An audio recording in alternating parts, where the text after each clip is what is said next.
Galim pradėti, labas vakaras, labai malonu Jūs matyti. Gražią ateinate kas kart, kai aš atvažiuoju. Dabar galbūt kažkas naujas, atėjo kažkoks žmogus, keli gal naujai, o gal daug. Kas pirmą kartą? O, kai nemažai. Tai būsim pažįstami. Mano vardas Ananta Adas, aš esu Ayurvedos gydytojas, psichologas, bhakti jogas. Ir man malonu, kad kažkas jau pastoviai vaikšto mano paskaitas ir kas pirmą kartą atėjo. Irgi džiugu. Šiandien, kaip ir sakė, paskaitos tema, ko nelaimingos arba nepatenkintos moteris, arba kaip suprasti, ko jums trūksta. Tema gili, Vilniuje aš skaitau visą ciklą, ten dabar galbūt bus pirmadienį jau 6 paskaita, ta tema noriu. Ta tema 6 paskaita, tai mes turėtume, jeigu kartą į mėnesį mes susitinkam, aš kaip taisyklė atvažiuoju kažkur į tai miestą, turėtume baigti kitais metais vasarą. Šią temą. Bet tema išsami. Aš nagrinėjau įvairias priežastis, kurios leidžia moterims tikrai jaustis laimingoms, atsiskleisti. Nes jeigu moteris negali atsiskleisti, tai reiškia taip, kaip gėlė buvo nepražydusi. Žinot, matėt, gėlė gražiausiai pražysta. Kvapas pasirodo, vaizdas. Nu ir jinai turbūt gėlė irgi laimingiausia. Bitė gali atsiskleisti, medaus paimti. Tai yra moteris, jeigu gali atsiskleisti, jinai gali, reiškia, kažką tai duoti pasauliui ir pati gali būti laiminga. Todėl labai svarbu, kad moteris šiame gyvenime būtų laiminga. Šiaip tiek vyrai, tiek moteris, tiek vaikai, tiek seneliai, bet kuri gyvybės forma, kuri yra šitą visatorę žemėje, visi nori būti laimingi. Absoliučiai. Jeigu jau žmogus sako, aš nenoriu būti laimingas, tai jis tiek prieštarauja savo ten viduje, jis tiek nori, nes sielos prigimtis, o mes sielos būti laimingi, daugiau nieko mes nenorime. Ir dėl tos laimės mes dieną iš dienos čia darom įvairiausius veiksmus. Einam į darbą, norim užaugti greičiau, ištekam gimdom vaikus, namus perkam, statom. Ką tik mes nedarom, iškia, kad tik būtume laimingi. Aha, praeiti kažkur arba reikia kokius suoliuką atsinešti. Na tai prašysim savininko, kad dar nupirktų porą šimtų kėdžių. Mat, šeimininko šiandien nėra, mano vis trūksta. Atšalus orai visai čia kais, daug žmonių be šaltų turbūt, bus turbūt dabar dar šilčiau, ne? Tai va tai ne tik moterim būdingas noras būti laimingoms, bet ir vyrai to paties nori. Tai gali tą būti laimingu, vadar atneša, matot, pietučio, jeigu reikės, ar sutilpsi, ar jūs turi kur ateiti. Tai vis geriau, matome, pietučio mėlytas. Žmonas pasirūpino. Tai automatiškai, bet kuris žmogus, kai galite ateiti arčiau, kad tą vadiname, va čia galite, čia atsisėsti galite kažkur. Tas daugiau jūšėlis negu mane. Galite, kur tai patinka. Ateikite arčiau kažkas, pristatykite kažką kitas. Tai gerai, kaip tos vietos nekainuojamos. Mūsų taip grožiu. Tai noras būti laimingu, reiškia būdingas sielai. Siela visada nori būti džiaugsme, anandui, palaimai. Ir tai būdinga gyvai kiekvienai būtybei, bet pasiekti laimę ne taip paprasta. Moteriai jo labiau sunkiau pasiekti tą laimę, kadangi jinai subtilesnė savo psichikai, kokius 9 kartus už vyrą. Iš jinai jautriau viską reaguoja, labiau viską mato, labai jaučia. Žiūrėkit, kiekviena moteris kažko ypatinga. Vyrai ten nelabai kažko tai įsiskiria. Vyrus nukirp, jie visi kiekvienas bus. Tavas nulaugas, bet tiek. Ten daugiau nelabai kažko skirsis. O moteris jau jos kitokios. Formos kūno, kitokios plaukai. Paslaugėtų dalį, žiūrėkit, puošiasi, dažosi, ką jūs tai nedaro. Kabinasi visko. Ant savęs visko prisigalvoja. Keičia išvaizdą, kvapai jums svarbu. Labai subtilios. Sakau, kaip gėlės. Ir suprasti jas yra labai sudėtinga, ne taip paprasta, kai mums atrodo. Moteris pačios kartais nesupranta, dažniausiai pačios net savęs nesupranta. O ką jau daryti, kaip kiti gali suprasti. Vienas žmogus statė namą, iškasė pamatus ir namą, žinot, žmonės natūraliai, kai stato, tai pirmiausiai deda akmenį, ant akmens mūrė plytas. O jis pradėjo mūryti pirmą plytas, ir ant plytų dėda akmenis, ta prasme. Ir kaimynas sako, ką tu čia darai durnas, sako, ar ką, žiūrėk, Pirma, reikia dėti akmenys, o ant akmens kaip fundamentas iškeplytas. Žmogus sako, jau vaistos, atėjo žmona, sako, viską apvers. Apvers, ta prasme. Kaip nori daryti, neateis vis tiek, jei atrodys kitaip. Turi būti kitaip, jei nelabai tai tiksi. Tai yra natūralu, tai yra jos prigimtis pastebėti, viską jausti. Ir šitame yra pasaulyje ne taip paprasta vienas kitą suprasti. Sudėtinga suprasti, reiškia, jeigu moteris pati savęs dažnai negali suprasti, nes jos visai kita proto struktūra, tai dar labiau ją gali suprasti vyras. Net ir artimas žmogus praktiškai labai sunkiai ją supranta. Štai yra tokia patarlė, kad vyrai turbūt girdėjote iš Marso, moteris iš Veneros, ne? Atskiros planetos, visiškai. Tai va, jos nelabai draugauja. Tai ir šeimoje, arba draugystėje mūsų, kai mes pradedam draugauti, viskas būna patrauklu, viskas miela malonu ir ten mes dedame iliuzijas, svajonės, kad viskas bus gerai, tačiau kai pradedam gyventi, viskas dušta per laiką, nusiviliam, nebetikim. Ir jeigu tik moteris nėra laiminga, iš esmės, jinai nieko negali duoti. Nei šeimai, nei visuomeniai, nei pati savo. Todėl labai svarbu, kad moteris pati žinotų, kas jai trukdo būti laimingai. Ir dar labiau svarbu žinoti, kad žinotų tai jos vyras. Jeigu vyras žino, jis gali jai padėti būti laimingai. Nes jeigu vyras nepadaro žmonos laimingos, automatiškai ir jis pats nebus laimingas. Sakoma, kad žmona vyrą įkvėpia. Jeigu vyras kažką gyvenime ir pasiekė, reikia žinoti tik tai žmonos dėka. Vyrams tai labai sunku priimti, tai suvokti, kad vyras visada pas vyrą yra irgi didelis ego egoizmas, tai reiškia, jis galvoja, kad aš pats viską pasiekiau, padariau karjerą, ten verslą sukūriau, dar kažką aš pats savaime gražus, reiškia dar kažkaip kaip. Bet iš tikrųjų tai yra žmonos dėka, sakoma, kad žmona duoda, jeigu vyras gražiai kalba, turi intelektą, protą, šlovę, sekasi versle, stiprus jėga yra, tai viską duoda žmona. Jis yra kaip užnugaris. Kaip užnugaris, kuris užpildo ir ten, kas yra už nugaros, tai reiškia viską sutvarko, kas nematoma, o vyras eina į priekį, ten kaunasi, kažko siekia, kažką daro. Ir jeigu tik šeimoje yra konfliktai, nepatenkina moteris, tai automatiškai kas darosi. Skiriasi šeima, niekas jos neberengia, pasidaro nebeįdomu gyventi. O kai šeimoje konfliktai, automatiškai prastėja sveikata ir pas žmoną, ir pas vyrą. Ir automatiškai nesiseka darbe. Nebegali normaliai dirbti, nes visos mintis bus sutelktos į šeimą. Kaip ten susitvarkyti? Yra daug visokiausių tokių problemų, kur moteris, dėl ko moteris negali būti laiminga. Labai daug. Mes pabandysim šiandien taip jos dėliotis, tas priežastis ir aš bandysiu jas aptarti ir jūs įvesti tai, kad jūs įsigilintumėt, kad jums atsiskleistų, pamatytumėt, kas iš tikro trukdo moteriai būti laimingai. Niuansų daug. Aišku, yra begalybė turbūt, bet yra tokios pagrindinės taisyklės, kurias reikia žinoti ir pasistengti jų nesulaužyti, negriauti tų taisyklių, kad tada moteris automatiškai bus laiminga, reiškia šeima bus laiminga, abu žmonės bus laimingi, automatiškai giminė bus laiminga, miestas viskas. Nors vienas žmogus, jeigu atsiranda kažkurį vietų laimingas, jis gali duoti laimę kitiems. Jeigu nors vienas žmogus nelaimingas, absoliučiai aplinkiniams bus irgi blogai. Ir mes matys jaučiam, su ko mums malonu būti, su ko nemalonu. Jeigu kažkoks žmogus suniurzęs, mums nesinori neteiti.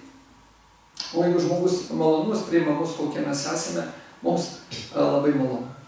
Tai va, aš pradėsiu įvardinti tokias priežastis, kurios trukdo moterims būti laimingos. Viena iš priežasčių yra chaosas. Chaosas, tai pas moteris dažniausiai iš tikro chaosas galvoje. Kodėl chaosas, kadangi jos proto struktūra, sutilps kūnas visai kitoks. Jinai nepastovi. Jinai nepastovi, ta prasme, moteris pagal savo prigimtį, kaip taisyklė, labai sunkiai priima sprendimą. Jinai svarsto. Pas yra šimtai variantų.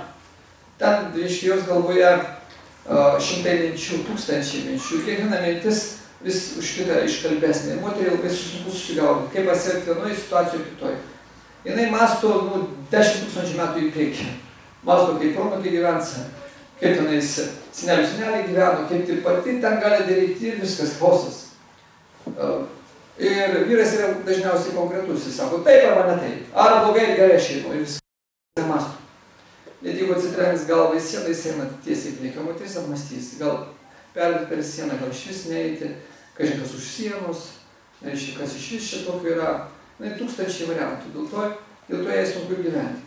Kodėl moters galvoje toks chaosas? Todėl, kad moteris kaip taisyklė prisiima daugybę įsipareigojimų ant savęs. Ir daugiausiai daugybę darbų. Pas ją per didelis krūvis ir jinai nespėja. Ir kai visko nespėja, jinai smergia save ir kaltina save. Nes moteris yra daug kartų už vyrą atsakingesnė. Jei net jeigu jinai dirba, jai vis tiek svarbu namie, kaip ta namai bus. Kaip vaikai, kaip vyras, arba valgė, ar apsirengė, visi ar laiku išeis, ar mokys, ar nesusirgs, ar skiepus gavo ar negavo, ten kaip mokyklo, kaip dar kažkur, kaip tėvai, kaip giminės, kaip pošinė, kaip poškis, kaip mama, kaip dar kažkas, kaip sesuo, viskas kaip gėlės namuose, kaip viskas, kaip žiemą, kaip pavasarį, milijardai variantų. Ir žmogus tai ateina, sako, aš praėjau jo namo, nieko nenoriu, noriu sėdis, žmonai kitą sėdis, ir viskas svarbu, kur reiškia rankos kojos dreba. Tai moteris dažniausiai prisima ant savęs daugybę įsipareigojimų ir to nepakelia. Dėl to jos nebespėjas viskas nervina. Reikia suvokti, kaip gali būti moteris patenkinta, jeigu jinai dirba darbė ir ten namuose viską reikia susitvarkyti. O vyras pareina, aš sako, jau dirbau. Vyras nebandau nieko darbė namuose daryti. Ir moteriai, aišku, natūraliai kyla pyktis. Jie atrodo, kaip reikia pačiai skalbti, rūbus išlyginti, vaikams išlyginti, supirkti, valgyti, paruošti, išplauti indus, išsiurbti, vaikus sugulyti. Ir vyras sako, dar naktį aš tavęs norėsiu. Jis sako, ką tik guldykis tada į lovą. Ar dar kažkaip reiškia, jau nebeišneša į protus, kaip viską galima suspėti, ją nervina tas. Tai kai moteris prisima ant savęs daugiau įsipareigojimų, negu gali pakelti, jinai išeina iš pusiausvyros. Jie tas trikdo. Tai va, užduotis tokia, kad jeigu moteris turi daug darbų, galvoje chaosas, jinai negalės pasitenkinti, negalima. Taip, prašau. Čia kaimynui nustatyta mašina, 1-2 Audi. Va, 1-2 Audi, mašina. Išvažiuoti iš kiemo. Viena mašina. 1-2 Audi. Neturiu. Viena mašina. Niekas nevažiavo su Audi. Matot, nieko nėra. Audinė, apie ką, Audinė. 1-2 mašina. Kažbėgas. Ką? Iš kur? Ne, sunkas nėra. Tikrai niekas nėra. Mano nėra. Ar norėsit numerį, nežinau, aš šitą savo nežinau. Aha. Tai nieko, mes baigsim šiandien išvažiuos žmogus. Čia tikrai to nesidėsim. Šiandien baigsim. Ar išvažiuosim? Jo, padarysim. Būna tai. Šiais laikais. Nėra visiškai, kai išsivedžiuoja. Mašina yra mašina. Va. Tai tokie, mato dalykai, kai moteris per daug persikrama tų darbų, jinai galvoje bus daug nerimų, nespės nieko ir ją tas nervins, aiškiai bus nepasitenkinusi. Tai čia pagrindų pagrindas per daug darbų. Tiek užsikrauna, kad nieko nespėjame, mus tas nervina. Neįmanoma suspėti ir darbe, ir namuose, jeigu suspėjom, tai vis tiek bus didžiulių tempų, bėgsim. Ir tas netenkins, visą laiką bus įtampa didžiulė, reiškia, stresas, kad nespėsiu. Tai mes paskui dar kalbėsime apie darbus visus, kokie yra darbai, ką moteriai reiktų daryti, ką nereiktų daryti, kas ją patenkina, kas nepatenkina, bet čia vyrai turi suvokti, kad jeigu moteris šiaip dirba darbe ir vyras dirba, tai praktiškai namuose turi darytis viską per pusę. Taip negali pasakyti moteriai savo žmonai, kad čia tavo darbai, čia tavo namai, tada jinai turi nedirbti. O jeigu jinai dirba, jai per sunku. Tai nesmaugia, viduje nepasitenkinimas, kad aš nieko nespėju, reiškia tokia našta jinai negali pakelti. O tokia priežastis. Toliau, kas trukdo moteriai būti laimingai? Galbūt jos neanalizuoja ir dėl to didelio krūvio jos nesusimasto taip giliai, šeima nesusimasto. Atvirkščiai dabar šiais laikais yra netverčia moteris dirbti. Sako, jeigu dirbti, ką aš vienas tau statysiu. Apie mane gyventi, valgy darbą. Jei irgi stresas. Vienas iš variantų, kodėl moteris nėra laimingos ir kas jiems yra per sunku, kad jos dėl to nesusimasto, Tai per didelis socialinis aktyvumas. Per didelis socialinis aktyvumas. Reiškia, kai moteris labai aktyviai reiškiasi visuomenėje, nespėja šeimoje irgi susitvarkyti, irgi bus nepasitenkinamas bičiulis. Nes kaip tebe būtų, moteris iš prigimties gali laimingiausia būti šeimoje. Toje erdvėje, kur yra jos. Tai reiškia namas arba butas. O tą erdvę jinai gali apgriebti. Čia jos laivas, kosinis ar koks pavadintumėm, jinai čia gali sutvarkyti. Moteris subtiliai labai jaučia, kur koks daiktas turi būti, kokios spalvos turi būti, kas iš vis čia turi vykti, kokie baldai, kokie dydžiai, jinai tą turi intuiciją. Čia jos erdvė. Jeigu moteris nesusitvarko ant savo namų, kaip jinai nori, jinai irgi bus nelaiminga. Ta turi irgi žinoti vyras, todėl vyras neturėtų kišti, sakyti, čia palygis turi būti, čia spalva, čia siena, čia dar kažkas. Tai. Jis ten gali garaže kažką daryti savo, žinot, Rusy kažkur tai, darbe ten rodyti, vagonėlį kokiam nors, lauke ten išėjęs pas darbdavį, ten jis gali rodyti, bet šeimoje, jeigu moteris nepasidaro taip, kaip jai čia norisi, viskas, ir rankos krenta ir nieko negali reiškia daryti. Jai tragedija, jinai negali suvaldyti. Tai va čia tas didžiulė erdvė, kokia nebebūtų, ar mažas butelis ten, vienas kambarys ir virtuvė, ar didelis namas kelių aukštų, moteris turi susitvarkyti, kaip jai atrodo. Dėl vyrai turėtų įsiklausyti ir nupirkti ir padaryti viską, ką jinai nori. Įrankių, kiek ten reikia, puodų, dujų, ne viskas kaip patogu, kur jums, kur iš jums nereikia su moterim net ginčytis. Kad ne, čia turi būti daromas, jos geriau žino, jums gereiks. Nes jos geriau grožuojant, čia spaudinės, junginės kažką, mes giduodamės ten, po garažą, su mašinom, firmai kažkur, užsienį. Tai ten mes ir tvarkykimės kaip nori, josgi neteina ten į darbą, nesako, čia ventiliatorius neturi būti, čia stalo patrauka. Mes ten laisvė. Tai va, vyro erdvė yra darbas, o moters erdvė yra namai. Todėl jinai turi susitvarkyti, jeigu to nesusitvarko, jai chaosas. Tai per didelis socialinis aktyvumas reiškia, kad moteris susikrauna tokiom pareigom, kas jau nebūdinga. Jos tampa firmų vadovėmis, deputatėmis, Seimo narės, kas tik nori, vadovaujančios pareigos. Reiškia, moteris susiranda tokias veiklas, kur nori pasireikšti. Lyg tai būtų normalu, bet iš tikrųjų nenormalu. Moteris reiškiasi visuomeniai ir bėga ten daro karjerą dažnai. Nori tapti net kompanijos vadovė, arba kuria firmas, dar nors, tik tai dėl vienos priežasties. Nes kartais net nesusimastom. Ta priežastis pagrindinė viena labai paprasta. Moteris, kai šeimoje negauna meilės, jos eina ten meilės iškoti, ten pripažinimo. Tai vienintelė priežastis, kodėl moteris daro karjerą, ten kaunasi, užima kažkokią padėtį, kažką organizuoja, kuria kažkokias organizacijas, dalina dar nors, kadangi namuose jos niekas nepripažįsta. Nepripažįsta reiškia nemyli, neįvertina jos pastangų, nerodo į dėmesio. Nesako ten vyras, kad aš tai myliu, čia reikalinga tau, kad tau padaryti, kad tau būtų čia namuose gerai, viskas. Ir viskas jie reikia įsireikšti. Jie nori pripažinimo, nori meilės, kad ją kažkas mylėtų. Mylėtų reiškia rodytų dėmesį ir gintų. Ir eina į darbą, jie gina, kad ir darbdavys gina, valstybė gina, negauna kažkokius paskatinimus, gauna kažkokią nepriklausomybę, gauna pinigų, net jinai gali kažką pirktis. Jeigu namuose neužspausta, ką jinai gali pasireikšti? Jeigu vyras sako, kiek daviau tik turėk, iš vaikų tau užteks.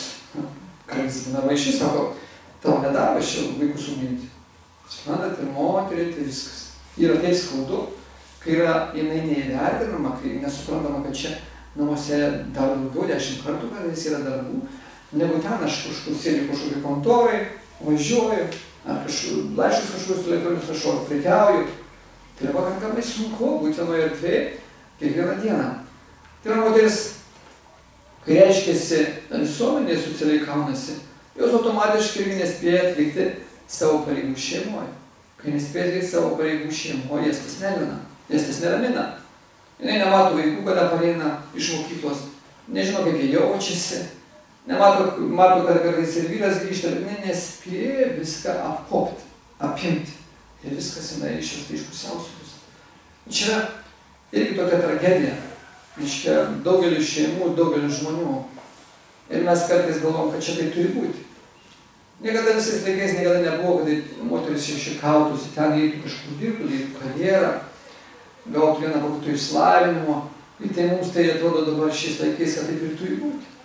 Jūs patys matote ir patys turbūt ir naudojatės Aš vieną dieną važinėjau po visą Lietuvą, tai matau dabar, reiškia, turbūt vieną mašiną vairuoja vyras ir kokias 4 moteris. Dažniausiai moteris ir labai mažai net pamatysi už vairo šiais laikais. Pažiūrėjau, 1, 2, 3 moteris galvoju, kur tie vyrai išmerė ar ką, kurie sulindo, praktiškai moteris vairuoja. Ir pas mus dar čia nieko, reiškia, man teko kaip užsienio Amerikai, kitur būt, ten didžiuliai ekskavatoriai moteris duodasi, reiškia. Fūros didžiulius, reiškia, jos ten sėdi, vairuoja. Kažkur tai, net. Jos labai aktyvios, bet tai nepriduoda joms laimės, nes jos vis tiek jaučiasi, kad nespėja. Jaučia, kad nespėja šeima. Ir tas jas kankina. Štai labai turi, atidirbai darbę, pabėgai namo ir sukiesi. Nėra kada pamėgoti, nėra ramybės. Tada socialinis aktyvumas. Tai moteris gali padaryti karjerą, bet paskui, kai ateina tie brandus metai, 50, 60, jaučiasi, kad kažko nepadarė, kad tuščia viskas. Aš turiu nemažai pažįstamų, kurių moteris, kai ateina konsultuotis, arba šeimoje problemos dažniausiai krizė tokia vyksta, 50 metų krizė. Moteris jaučia, kad karjeroje ten nebėra kur lipti aukščiau, viskas viršūnė, kaip sakant, pasiekė lubos, taip vadinamus.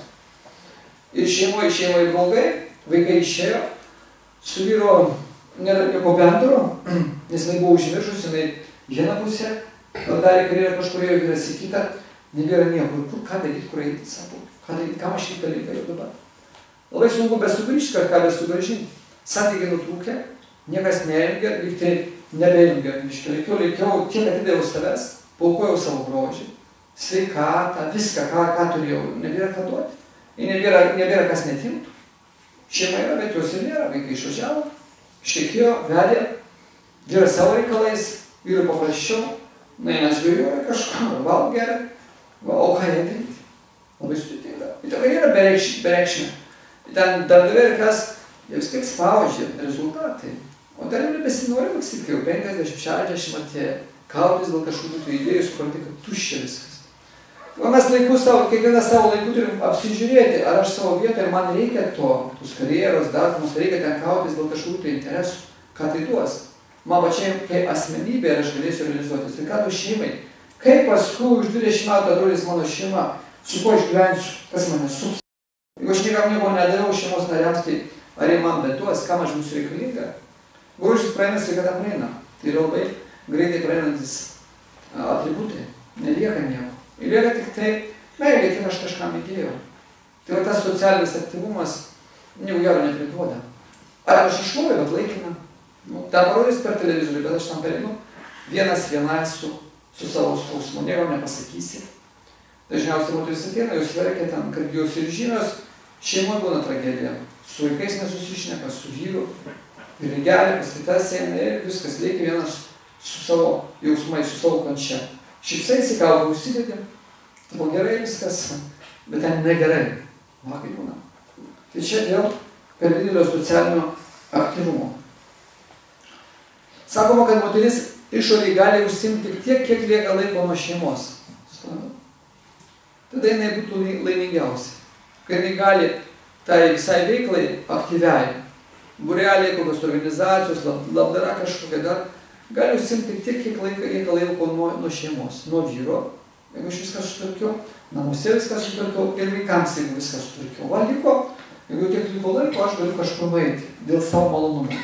Bet jeigu aš diena iš dienos, einu į politiką, dar kažkur, tai būsiu sausa, gudrausiu, vystysis kažkokios charakterio savybės, kurios mane užės, nebūsiu savimi. Todėl daugelis žmonių dabar su kaukėmis.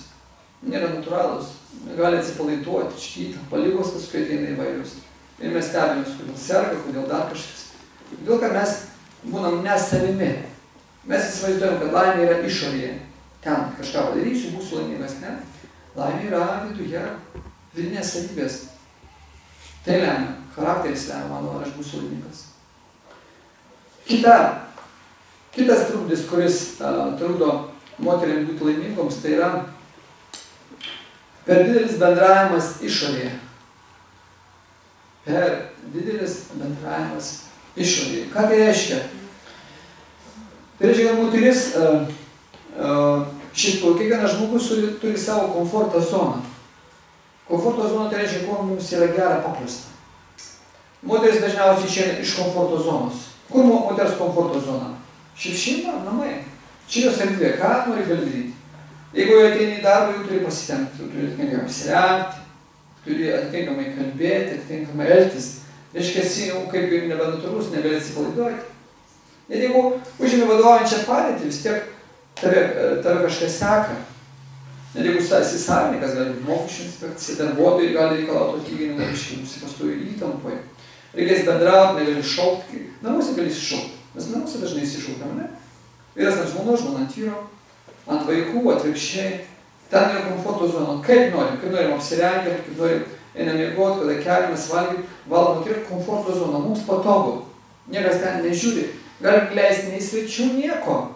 Užsidarė viskas, mūsų erdvė. O kaip čia, kaip čia. Aš šeimininkas, aš noriu nedaryti. Nei paskaitų arba atvirkščiai galėtų. Nu, čia ką noriu padaryti. Mano erdvė. Manot, kaip paprasta. Bet jeigu čia išeinu jau, viskas yra taisyklės. Gatvė, ten parduotuvės elektra, degs kažkur perėsiu, dar kažkur. Tai va, mes išeinam iš komforto zonos. Ką tai reiškia? Tai reiškia, bus įtampa. Reiks taikytis su kitų žmonių charakteriais. Suprantu, kokia problema atsiduria. Ir mes, jeigu esame dideliam kolektyvą, daromos yra labai nepalankų įtampa. Negali savęs išreikšti, arba turi jau save suspausti. O kai save suspaudi, jau nesi laimingas. Tai psichologija, ne psichologija sako, kad moterį reikėtų bendrauti tik su tais, kas ją myli. Įsivaizduoja? Žiūrėk, prašom. Reiškia, reikėtų bendrauti tik su tais, kas myli. Reiškia, komforto zonai, kas mane myli. Jeigu aš bendrauju, kas mane nemyli, man bus psichologinės problemos. Mane nužiūrės, mane kažkaip vadins, apkalbės, suprantat? Ir visi tie nužiūrės, apkalbės. Kažką sakys, reiškia, mane baksnos, mane badys, kaip šadotų mane kankins, aš tai jaučiu. Jaučiu psichologiškai, gandai ateis dar kažkur, įtampa bus, vidinė kova, nepasitenkinimas, dar kažkas, reiškia, bus įtampa. Aš negalėsiu taip atsipalaiduoti. Negalėsiu atsipalaiduoti.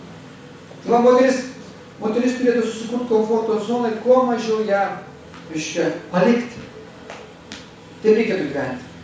Jeigu turim darbą, tai jis turi būti mėgstamas. Jeigu nemėgstamas, reiškia ne komforto zona. Aš turėsiu savo sveikatą, savo jaunystę. Matot, kaip mes patenkam į spastus, žiūrėkit, kaip toks šitas gyvenimas yra negalestingas. Kol moteris jauna, jie beveik visi, jeigu turi gerus fizinius duomenis, jie bet kur paėmėsi, o kaip padavėja, tik dar kažkur nešiau. Ir aš nešioju kokią ten, 5, 10 maksimum metų. Paskui darbdavys sako, žinai, laikai keičiasi, gal gali virtuvę nueit padirbti. Aš klausiu, kodėl virtuvė? Kažkaip jau žmonės ir pati pajaus, nebėga metai. Nesako taip, kad jau baisiai atrodai. Bet sako, pasišalink, kaip nors eik ten į virtuvę.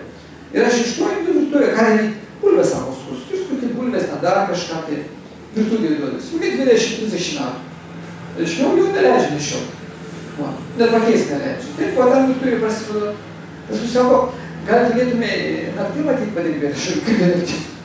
Sako, jau gazdinį kolektyvą. Jau labai va. Kolektyvą pradėti gazdinti. Naktį jau reiškia didį plaundą, arba tvarkai daromos valytoje, kokia, tai mes smuka. Paskui sako, iš vis per nebeteikėjau. Klausiu, kokia, sako, kad beveik nėra painė. Nebesusigaudai, čia kokie mechanizmai daromi, kuris kažką įjungs, jau geriau eik namo, viskas pensija, dar kažkas taip pobiškai, ne tai žodžiais panašiai, bet tai mus išvaro iš tų gyvenimo. O mes tiek atiduom, tiek vilčių, tiek tikimės, tiek stengiamės, suprantat, kiek lakstome, tai mus išstumia iš to gyvenimo. Paskui žiūrėk, kad tikrai, dantų neliko, plaukų neliko, nebebatai, nelabai girdi, nebesuprantai, kas darosi, jau esi senas. Čia visur, tiek vyrus liečia. 50-60 metų nelabai kur įsiprašysi, kad ir bedarbystę prašyt. Sakys, ateik kitą kartą, mes žiūrėsim anketą, tikimės priimsim, ras tokių žodžių, gražių. Jau jūs kandidatas, geras kandidatas, dar kokį nors popierį susitikti. Bet taip nelabai nori. Tai mus išstumia tas gyvenimas žiauriai, suprantat, kaip yra. Komforto zona, tai ką reiškia? Tai mums reiktų bendrauti su žmonėmis, kurie mums malonus ir kurie mus priima tokie, kokie mes esame. Komforto zona reiškia, aš neturiu jausti įtampos su tai žmonėmis, kuriais bendrauju. Jeigu man sunku, reikia vengti. Kviečia kažkas, jūs sako, ateikite į svečius, labai prašome. Šeštadienį, 18 valandą, šitai, kokį čia jums, pasakyti, kodą aprangos, kaip norite, ateikite. Galit nieko nesinešti, iš karto, ten, mes turim ateiti, kas nors, kaip čia kokia draugė, ir mes galvom, eit. Ir dabar skambina, ar ateisit ar ne? Sakau, einam, kad ateisim nepažįsti, vis tiek einam. Ir ateinam, nejaukiai jaučiamės dar kažkaip, nešibona ten, galvoju, kiek čia pirksim, kiek pirksim. Daug pirksit, per rango, mažai kažkaip vėl. Kiek mes įsitalpim, kokį 50 litų, ar ne, kiek šitais eurais, 20 eurų, ne, maksimum. Kad nežiūrėjau, žmogus atvarys galvojame, tai nelabai ką atnešė. Ir kad mums irgi neš kažkokį nieką, mes irgi gausim, žiūrėsim, kur dėti, nei kur kabinti, dar kažką. Tai mes keičiamės, toks mūsų bendravimas. Arba kažkas prašo jūsų, tai gali svečius pasikviesti. Pasikviesti svečius. Tai tokių draugysčių nereikia, čia ne komforto zona. Jeigu jaučiam, kad įtampa bus, žmogus kažkoks prašosi arba bus prašomas ten, nori greitai neiti. Suprantat? Bus bereikalinga įtampa. Naisime mums, viduje nieko gero nebus neduos. Tai šitas, mes sėdėsim įtampoje, tai žmonės sėdės įtampoje, neatsipalaiduosim. Ir jeigu pasikviesim, kas mums nemalonu, tai užterši erdvę. Žvalgysis, nužiūrės, kalbės ir mes būsime įstempę, nežinosim, ką kalbėti. Tai tuščia, tai nieko neduoda, sielų. Geriau pasėdėti su vyru, arba su mama, arba su vaikais, arba kad ir su katinu, suprantat. Bet ne taip jaustis, kad čia prisikviečiu ir man nemalonu ir negera. Tai čia labai svarbu, jeigu nori būti ramios, geros, švarios, sveikos, reikia ko ilgiau būti savo komforto zonai. Rasti vietą, kur gera. Namai gerai, tai gerai. Reiškia kažkur ležas, gamta, savo močiutė, ten senelė, uošvienė, gal tokios zonos. Tai moteris kuo labiau turi būti komforto zonai, nes kitur ją daužo.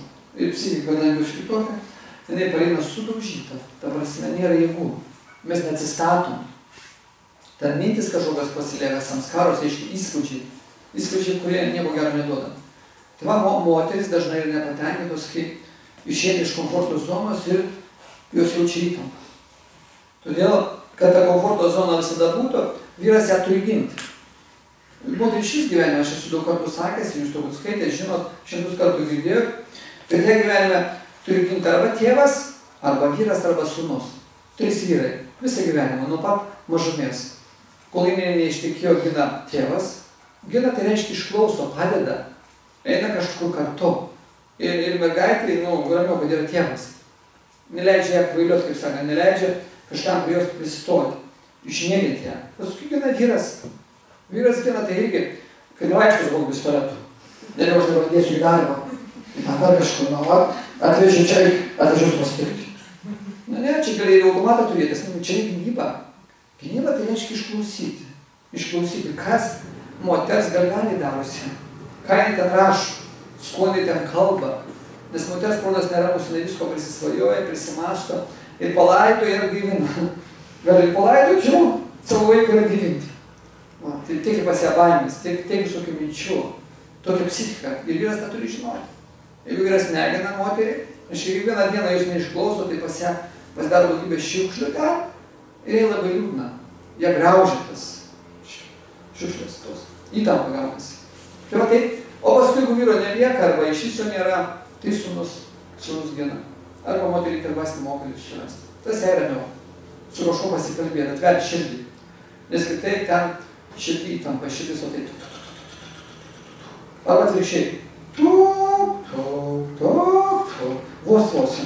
Sako žemas kraujo spaudimas, ten anemija, skyliukė, tai depresija, tai viską tai kalba, kad nelaiminga, jeigu tokie požymiai simptomai yra ligų.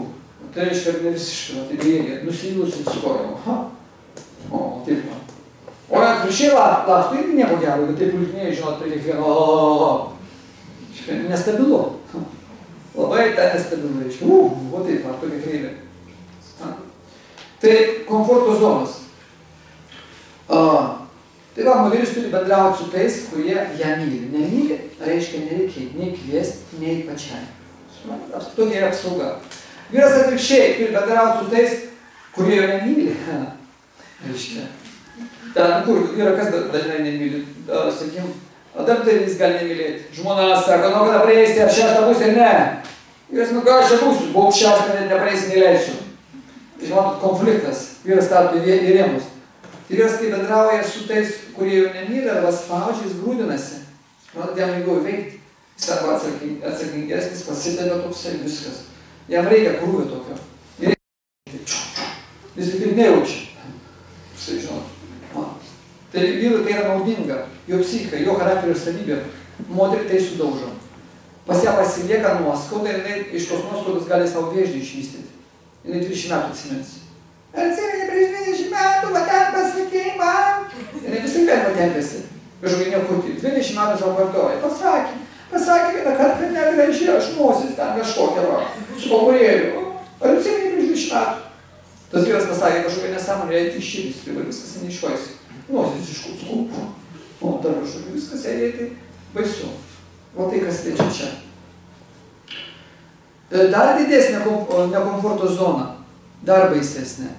Tai jeigu moteris užsiima tai, kas jai nepatinka, tai viskas, jie tai suėda. Jeigu jinai užsiima, tai reiškia dirba, kas jai nepatinka. Viskas. Jai tada nežinau, kur lysti ir kur išgalvo. Viskas. Jeigu ne jos teiktis, tai nebegyvenimas pasidaro, tai pragaras. Vat čia nekomforto zona, reiškia, jinai turi ateiti čia kažkur ir į ką jinai čia nenori eiti. Jei vėžys. O kaip. Tai dar baisu. Tai va čia aš perėdu prie kito, kas liečia reiškia didelę kliūtį jos gyvenime, kur ją, kaip sakant, suėda ir jinai viską praranda.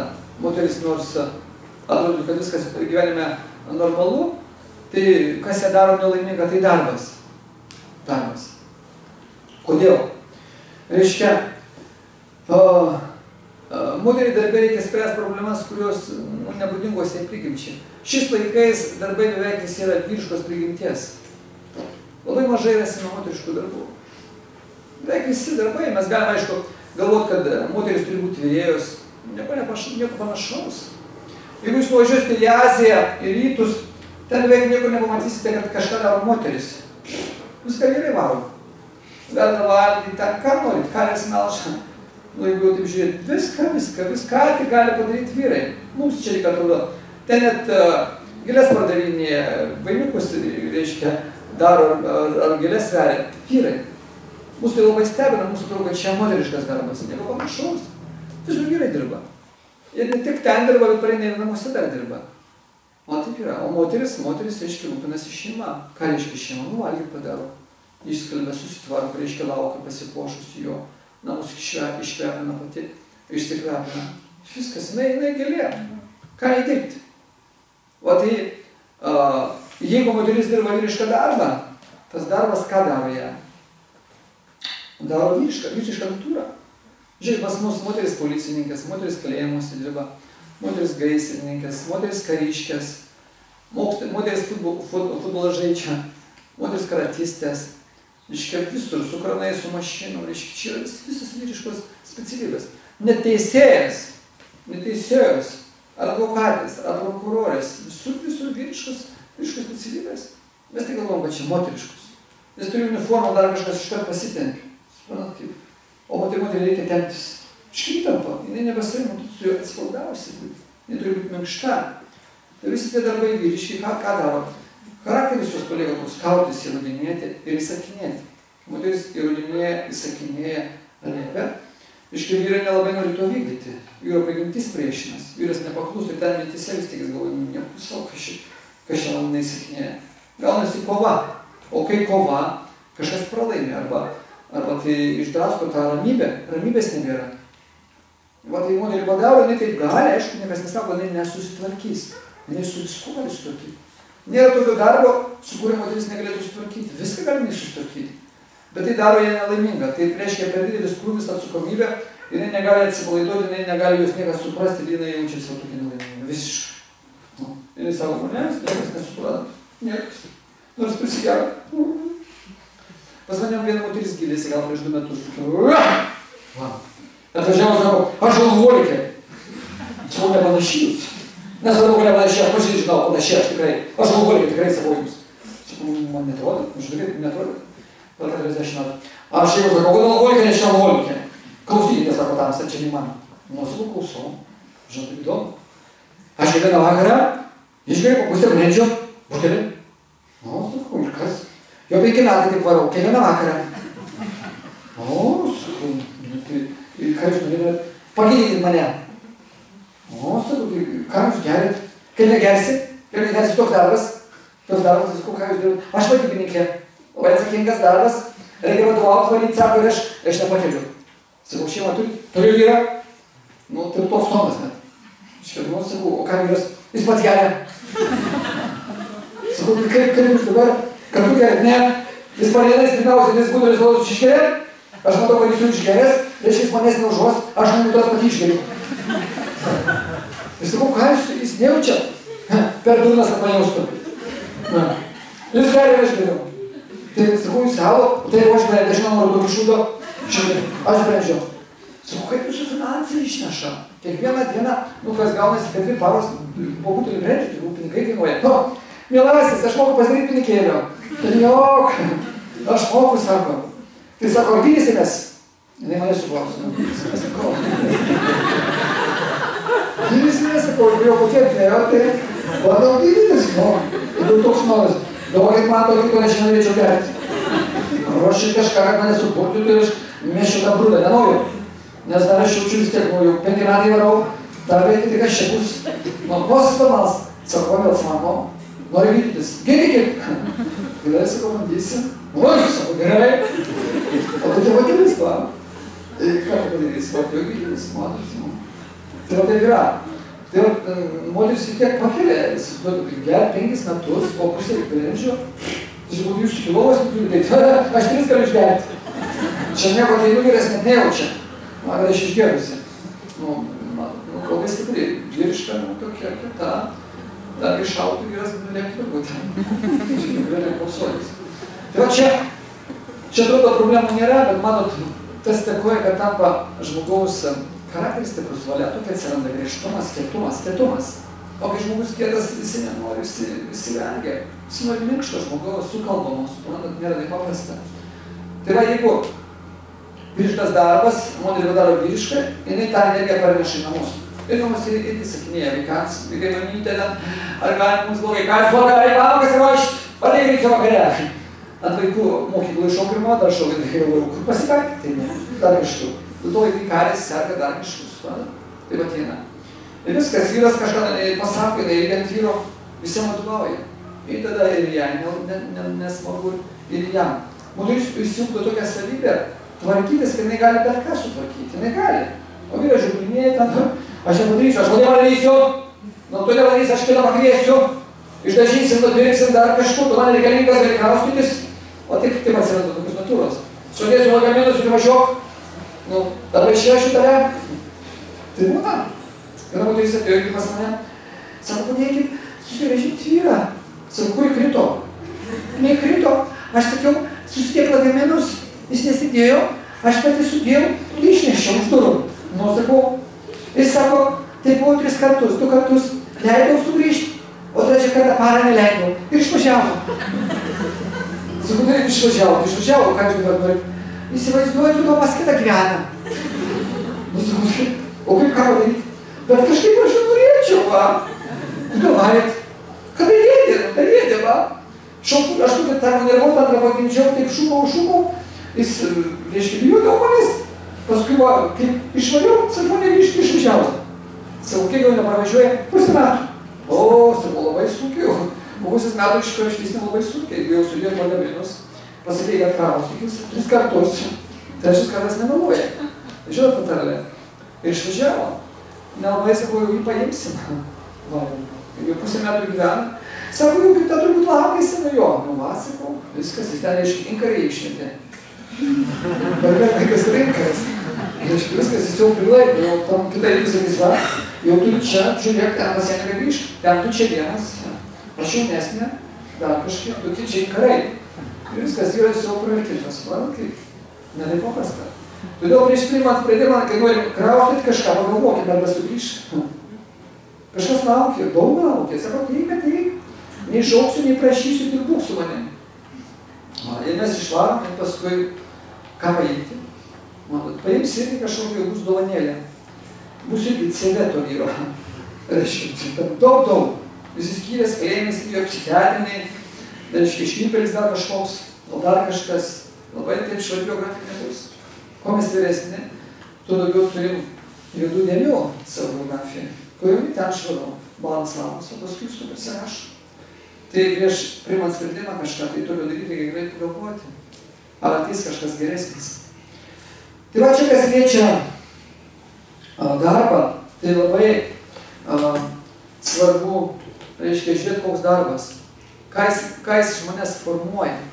Net jeigu darbas moteriškas, net jeigu moteriškas darbas, kirpėjas būsiu. Ir tai kirpėja turėtų tik tai moteris. Kirpėja tik tai moteris turėtų dirbti. Jeigu masažą aš darau, man reikia tik tai moteris masažuoju, kaip aš moteris. Jeigu masažuoju vyrų, tai vyras ten pasivisku, tai reiškia, mūsų galvoja, čia geriau negu žmona, kažkaip masažuoju, viskas reiškia. Supratu, kaip gaunasi arbusis ryšys, kūno kailėčia, viskas. Čia persinėlė kiaurai, čia nėra taip paprasta. Jeigu moteris kerpa vyrui plaukus, viskas, jinai, turbūt žinot, nuima žmonos energetiką, viskas. Tas vyras gali būti jau jos, jinai gali sakyti, keltis, einam, vyras gali toks jau. Taip, viskas, jinai atjungia, kirpėja atjungia, žinau, kad to žmonos energetika, viskas. Jeigu yra nukirpo, gali pasivesti namus, taip šunioka. Nes plaukai yra antenos, bangos, gaudo mintis. Čia ezoterika, čia labai sutūs dalykai. Jeigu mes tą išmanom, gali ką nori su žmogu lygti. Čia galvos paėmė kasavai. Kažkom galima. Tai paprastai vyras įkelia, kur eiti? Pas mane. Ir pasimesti. Suprantat, kaip tai yra svarbu. Tai man net tokių darbų, kaip moteriško, labai mažai. Jeigu moteris dirba moterišką darbą, jinai vis tiek pervargsta. Darbas nėra taip paprasta. Ir pareina jinai jau jėgų neturi. Iš labai sunku ją atsistatyti. Ir jeigu dirba daug darbė, tai man nėra kada laiko susitvarkyti namų darbus. Ir vėl pervargsta, vėl nepatenkinti. Dar daugiau žiūrėkit. Pateikinėkim, jūs daugelis dirbat vis dėl to. Turi darbus. Jūs turbūt moteris jaučia, kaip ryte sunku atsikelti darbą. Ar lengva? Lengva. Gal jūs keltis 10. Anksčiau, jūs jau dar žinot. Dar 10 metų. Jeigu psichologija sako vidinė, jeigu moteriai sunku, reiškia, į darbą atsikelti, ne jūs darbas. Ne jūs darbas. Nėra ko ten eiti. Juk mes nesikeliam ir tai sakom, į darbą! Į darbą! Ten pergrįš į darbą! Vaikai į darbą, varau! Ir jūs taip lekia, žinot, kur var į darbą? Ten bangelį pradėjai mašinį, į darbą! Ar taip atbėgat į darbą kažkurį, tai galinė ten operatoriai dirbat ar kaviniai, ten ar vadovaujat, žinot, direktoriai kažkokia ar gydytoja. Laik smagu, čia nepadirbsiu. Matot, taip nėra, ne, iliuzija. Jeigu taip nėra, tai čia ir nėra, suprantat. Nėra, koks šį darbas, taip džiaugsmo nėra. Darbas turi, kad teiktų džiaugsmą, aš kuriu. Darbas šis tokio kaip nėra, ir gyvenimo būdas, suprantat. Ar aš ten kuriu ar nekuriu. Kuriu ar nekuriu. Turiu gyvai išgyventi. Man gyvenė daug reputavo, aš šiaip visur buvau patekęs, visur. Dabar aš šiaip, net nedar, mano gyvenimo būdas. Visur buvo darbas, gyvenimo būdas. Nors aš įvairių visko esu gyvenimo daręs. Aš pasimetau, man gyvenimo būdas, aš kurdavau. Tai va, jeigu jūs irgi kokį darbą vis dirbate, net jeigu valytojas esat, ateina darbą ir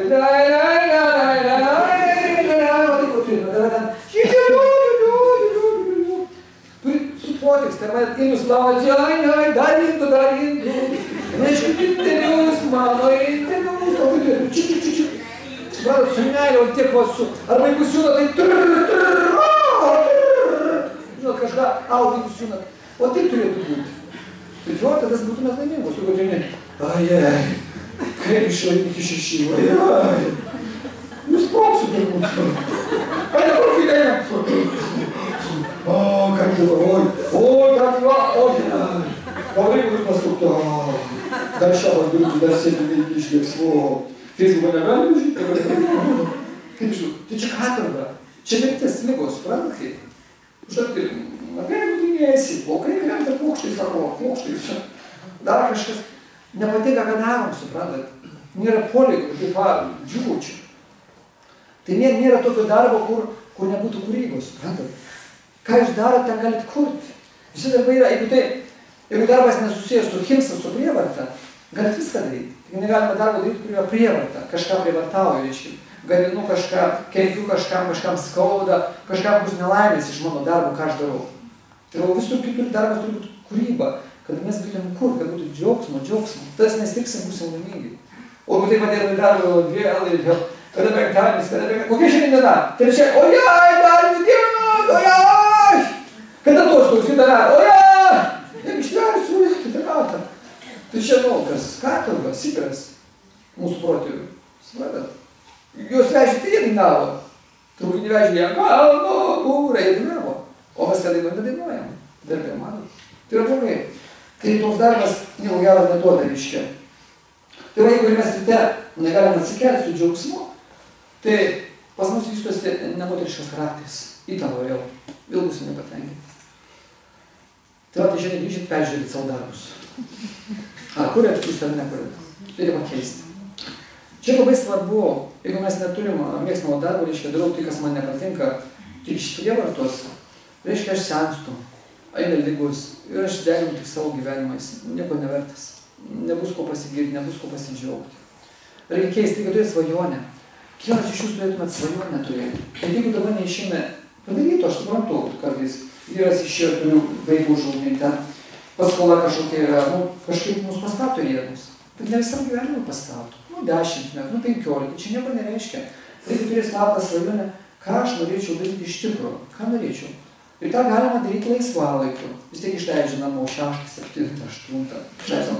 Eik rytojus. Laisvas, čia taip irgi, žinot, išleidžia po kambarį. Vaikai kartais. Sako, pasilakstyk. Mūsų irgi išleidžia. Tai va 6, 7. Išleidžia kiekvieną penktadienį. Jeigu mūsų darbas nėra ten kažkoks, sako. Pirmadienį susitiksim, viskas pirmadienį. Tai 2 dienas turiu, 6 sekmadienį, dėl savęs. Tai va mūsų išleidžia, tai darom 6 sekmadienį. Po darbo, per atostogas. Reikia daryti, ką aš norėčiau daryti. Siūt mėgst, ką norėčiau, sudinti ar piešti, dainuoti. Tai po biškį turim tą svajonę, kol kas tai neneša jokių pinigų, kaip taisyklė neneša. Metus, 2, 3, bet paskui 3, 5, 6 metais pradės nešti jau pinigų, po biškį ateis ir žiūri, kad ten tą paliekį. Tai pradėti daryti, ką nori, suprant, ką norėjau. Tai kiekvienas žmogus gali gyventi savo svajonę. Aišku, proto ribose, negali ten, aš negaliu užsimanyti. Aš galiu būti prezidentu. Pirmiausia, to reikia. Ir ką tai duos, viena vieta tokia yra vakancinė. Ir tai ten visi brausis. Bet galima kiekvienas savo terpėje rasti, ką mes norėtumėm daryti. Tik reikia žinoti, ką aš noriu daryti, ką aš mėgstu daryti, kad galėčiau kurti.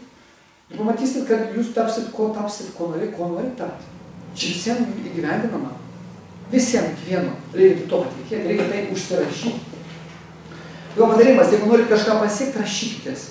Užsiveskit savo dienoraštį. Užsirašykit. Birutės ten pupytės dienoraštis. Gyvenimo tikslai. Ir užsirašykit. Pirmas gyvenimo tikslas, ko iš vis norit. Ką norit iš vis gyvenimo pasiekti. Kas tai jums svarbiausia. Koks visų gyvenimo tikslas būtų. Paskui surašykite 5 metam. Ten 20 nesufokusuosi. Labai sunku. Aukščiausių 5 metų. Paskui 5 metų jūsų planas. Ką norit gauti. 5 metų tai yra labai normalu. Už 5 metų aš norėčiau kažką turėti. Namą, tenais, direktorė firmos, ten, nežinau, vyras turėtų būti panašimų, jau vaikai turėtų. Metam paskui surašykite. Ką aš noriu per metus. Ar kalbą išmokti, ar ten, nežinau, plaukus atsiauginti. Ten, nežinau, sulieknėti pavyzdys, ar ne. Pakeis dar kažką, remontą pasidaryti, per metus, tai realu, ten kažką, tai išvažiuoti kažkur. Ir susirašykite kiekvienos dienos savo, kaip sakant, grafiką, kada keliatės ir kada nemiegoti, griežtai, kada turiu keltis ir kada miegoti. O paskui visą kitą užsipildo ir ką aš matau, kad dieną turėčiau daryti. tą galima rašyti, galima nerašyti. Tik blogus, kada keliausi, kada nemiegoti. Ta griežtai laikotės ir viskas pradės keistis. Pamatysit, kad jūs paskui po metų pasižiūrite, o, tai daug greičiau, aš per metus planau ten kažką padaryti, aš, pasiūlau per 3 mėnesius, per 8 mėnesius, tą įgyvendinau. Ir tai viskas gausis. Tai taip paprasta. Bet jeigu nefiksuojam to, tai suksim. Viena mintis ateis 5, 10, norėsim, nors bus, bet jie nematerializuosi, suprantat kaip? Čia stebuklai, bet tai veikia. Jeigu aš susimąstu, užsirašau, viskas tai vyks.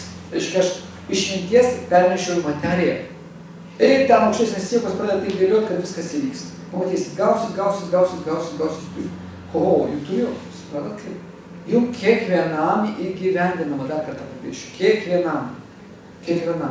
Svajonę galite gyventi per šitą gyvenimą, ką jūs norite. Absoliučiai, patikėkit to. Tai taip paprasta, tik reikia norėti. Iš viešpats yra toks maloningas, kad jums išpildys viską, ką norite, reikia užsirašyti. Ir pasižiūrėti, aha, toks tikslas, koks viso gyvenimo, 5 metų, ir ar kiekvieną dieną aš tą darau, ką užsirašiau, kada keliuosi, galėtų mėgoti. Ta labai svarbu, eiti mėgoti ir keltis, kad būtumėm rėmuose. Ir tada viskas gausi savaime, pamatysi. Toliau, kas moteriai trukdo būti moterim arba jausti pasitenkinimą. Tai, kaip nekeista būtų, kelnės, žinau tokį apdarą. Tai moteris kaip silga kelnės, jau sako, aš noriu dirbti, man svarbiausiai darbas, noriu lygiai su vyru dirbti. Viskas, kaip vyras nori daryti. Viskas. Ir vyras sako, tai varom, dirbk. Darbai sako, dirbk, visi sako, dirbk. Ir tu esi kaip vyras, tu esi nepradėčiai priekį. Čia pas mus dar yra tarp kitų išlikusi, pas mus dar nesunaikinta pagarba moteriai. Dar yra. Jeigu pabūsit vakarų pasaulyje, nežinau, gal kažkas dirbot, skraidė dar kažkur, ten niekas nepraleidžia, nei lipta, nei dar kažkokį lėktuvą, visi yra kaunasi, nes tu lygus. Viskas. Daugelį moterų net neatskirsi iš nuvaros, tai čia vyras ar moteris, kurios reikia iš tų įveikimų, praeimą išvykau, įdomu fašį, aplinkybė. Bet taip jau kartais mes supanašėjom.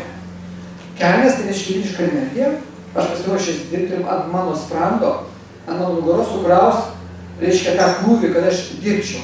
Ir dar taip pat neužmokės vyrui. Tai va kelnės formuoja pas moterį vyrišką charakterį. Reiškia, moteris turės daug darbų, pakrausia darbais.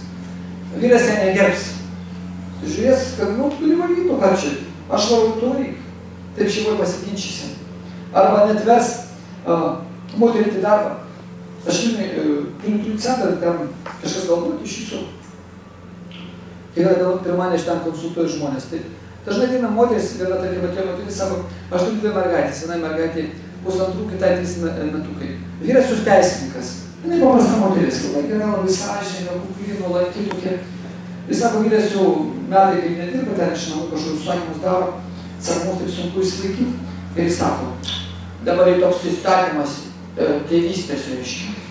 Kai aš galiu, reiškia, prižiūrėti vaikus, aš mergaitės auklėsiu, o tai į darbą. Tu vis tiek namuose treniesi, o aš to pačiu būsiu namuose ir vaikus prižiūrėsiu, mergaitės. O tai į darbą. Tai sako, ką man daryti? Sakau, neikit. Kaip jis sako, jis mane taip spaudžia, sakau, spaus, bet kas iš tų mergaičių bus? Žiūrėkit, vyras auklė mergaitės. Išbūna visą dieną, reiškia, 8 valandas, kol žmona paliesti. Tai kaip jis su to mergaitė bendrauja, dar kad čia, tai kaip nebus. Sakys, mergaitės valgyti, dar kažkas, o ateikit čia, dar kažkas, vis tiek ne ta energija, ne moteriška. Tai kokios tos mergaitės, jūs už 5 metų sakys, mama, tai pasimušim. Tai vyras aistrinės, dar jorinės, dar kažkas, jis nemoka nesubtilus, arba jis turi būti šritas. Kad ta mergaitė auklėti, supratome. Nenormalu. Ir nuėjo taip į prekybos centrą galiausiai. Prekybos centras stojo 8 valandas tam prie kasos kažkokią padavinėję rūmus, nedar kažką. Vyras sėdi namuose, sako, aš negalėjau atsispirti, gal mes dabar išvažiuosim, ten jisai dokumentus tvarko kažkur į Kanadą, kažkur, va taip, sako, jau visi metai, nedirkunkinasi. Sako, iš to mergaitė. Tai nenormalu. Suprantat kaip? Tai nes rūbas labai daug įtakoja. Iš karto vyras neberodo pagarbos moteriai. Tai moteris turi nešioti arba suknelę, arba sijoną. Tas ją padaro moteriškai, ką reiškia lengva, elegantiška. Visai kitaip, vyras modo, čia moteris. Automatiškai tai yra pagarba. Pagarba įsivaizduojat kaip. Moteris tik pradeda žiūrėti, reiškia, nebereikia tiek krūvio nešti. Niekas ant jos nebekraus. Pradės ją gerbti. Ir nepasitempia, visai kitaip atrodo. Ir net dar darbys ir pats asmeniškai vyras, kai taip pradės ją žiūrėti. Patikėkit, tai veikia. Tai yra dėsnis. Nes kaip nežinom, atrodo, kad tai, ką čia duos? Labai daug ką duos. Neduos lygybės, ta prasme. Moteris taip turi būti moterim, reiškia, kad ją gerbtų. ją globotų, ant jos nesugrautų visą kaip ant vyro, kad jis gali tik nešti. Ašgi visuomenė neišauklėta, moteris iš visų jėgų gal buvo, jos ne dėl to kelias apsibuvo, kad ten, taip jau bus geriau. Ne, čia yra dėl to, kad atkreiptų dėmesį, kad jos galėtų, jų niekas neišgirsti, kad galėtų jos šaukti, kažką daryti, gauti tokias pateisės. Bet tos teisės tai nereiškia, kad jei tampa geriau, nieko panašaus. Tai kas liečia kelnes. Į tą garderobą žiūrėsime, kas yra labai svarbu, kas turi štai su kelnes arba rūbais. Moteriai labai nesmagu ir nejauku ir nesijaus laiminga, jeigu jinai neturės namuose spintos. Turbūt kiekviena moteris žino, jeigu spintos nėra, nieko tas nėra. Jinai negali susidėti. Ir nesvarbu, jos gali čia kėdžių viską susidėti. Kelnes švarką dar kažką, čia. Ant kitos kėdės, čia gali taip prikrauti. Įsitraukys ir pasiminė, nesvarbu. Moterį, jeigu nebus spintos, viskas. Jinai uždus. Kaip spintos. Ir turi būti viskas aišku. Tai moteriai komforto zona arba būtinybė, kad jinai jaustųsi jaukiai, vyras turi žinoti, kad turi būti spinta. Ir jeigu kūrėmės, namas statom ar būtą ar dar nors, vyras pirmiausia turi nupirkti spintą. Nes pas moterį yra šiek tiek, reiškia, keliais drabužiais daugiau drabužių pas vyrą. Turbūt žinot, ten labai daug, 50 galėtų daugiau 100, bet kažkiek yra, keliais, sakykime, keliom 10 biški daugiau. Va. Toks santykis, reiškia, vienas žino vyro kelnes ir kokia 30 moters kelnė apsijota. Toks santykis. Vienas 30 kažkur tai. Lyginant su suknelėm, tai nėra daug, reiškia, ne 300 santykis. Ir turbūt žinot, kad ir su batais toks pats santykis. Ir vis tiek, vyrai turi suprast, kad moteriai visada yra problemos, kadangi kaip ir trūksta, jos vis tiek neranda į tiek apsirengti. Jos padaro spintą, sako, nėra ką rengtis. O tai reikia įpas, kad nėra ką rengtis. Reikia rengtis, nei gautis. Tokia problema. Ir 4 metų sezonai, pavasaris, vasara, ruduo ir žiema, vis tiek labai sudėtinga. Rasti kažką apsimauti arba apsivilkti. Tai čia jau reikia tokios problemos. Ir paprasčiau, moteris turbūt žino, nudragainamus batus, tokius, reiškia, kad tiktų ir žiemą ir pavasarį, jie gali visą vasarą atvažiuoti. Kol ten nenukleišta, taip jau eina, koja, taip kažkaip ir dalį. Be kulma. Kulnas nukyla, dar kažkaip ten jau viskas. Batai pradės smirdėti, kažkaip jau eina, bet ten neišdžiūsta ją, nuo prakaito. Ir paskui tiesiog vyras išmeta jau, niekas dar gali naudotis ir apsimauka kitą. Tas pats su kojinėmis ir tuštą išmeta ten. Va. Tai su vyrais paprasčiau, bet moterims reikalinga drabužių spinta. Plius, moteris niekada nebus patenkinta, jeigu neturės veidrodžio normalaus. Aš esu daug kartų sakęs, dar kartą pridėsiu, kad namuose turi būti veidrodis bent vienas žmogaus ūgio. Ne toks kišeninis, ką pasiimti žiūrinėjai. Užtruko pareigėlė, kas ten buvo, kaip suknelė, kad matosi, kas ten nesimato. Bet normalus žmogaus ūgio veidrodis, kad prie ir matai jau taip iš tolo. Kas ten gaunas, kas nesigauna, taip va. Tai vyrojas turi dovana gali būti pirmutinio išgyvenimus. Normalus, gali būti aukštesnis, nes būtis gali apsilabatėlius biškėt aukštesnių, o kūnelio daugiau. Ir jie svarbus veidrodis. Jeigu nemato, jinai stresna iš nieko nemato. Nieko, jinai jaučiasi, nematogiai, baisiai. Moteris šukuojasi, krenta plaukai, viskas ten nugaros dėl. Mūsų kad jinai turi matyti save. Tai čia sudaro tą jaukumą. Čia pirmo būtinumo. Daiktai, kad jinai jaustųsi gerai, patogiai. Ir vyras neturi galvoti, kad čia jinai prisimastė, reikia kažko tai. Čia būtinybė tiesiog. Nes jinai, jeigu nesijaus graži, reiškia, jinai nesijaus gyva. Moteris labai greit miršta, jeigu jinai galvoja, aš nebegraži, baisi, reiškia, ką čia žiūrėti, reiškia, jinai jau nebeegzistuoja iš esmės.